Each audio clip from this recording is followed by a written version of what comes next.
Hey. What don't you do? Go find it. Go.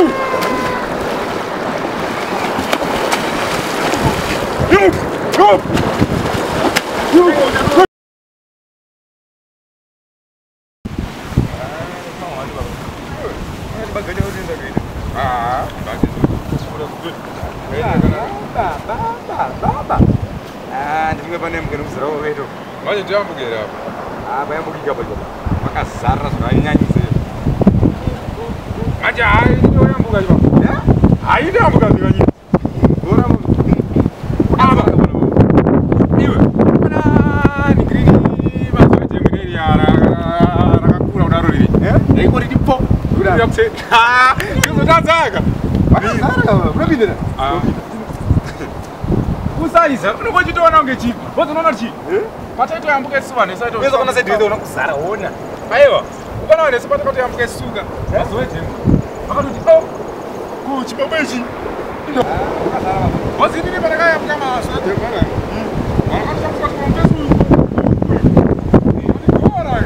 Lebih ni lah kau. Kau ni dah nak. Mana tu mana ni? Mas ini mana yang orang sebe?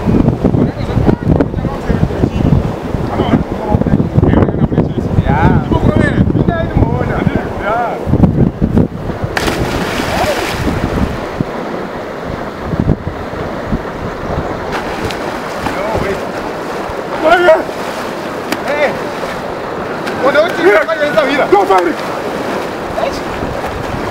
Go!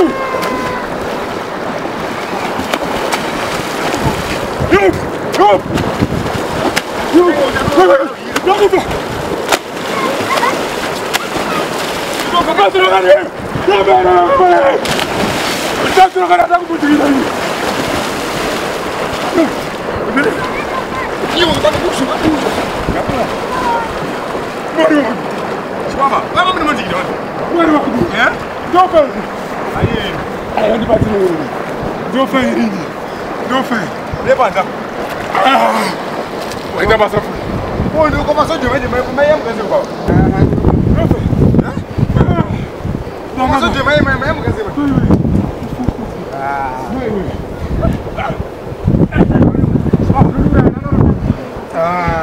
Benar. Masuk je main mobil. Berapa kan? Mobil orang punya apa? Masuk jom. Mana tadi? Ya, jawab apa? Danganda. Bangga apa ni? Danganda. Rai masih hidup. Mula cuma orang cukup ada. Danganda. Memang. Jawab apa?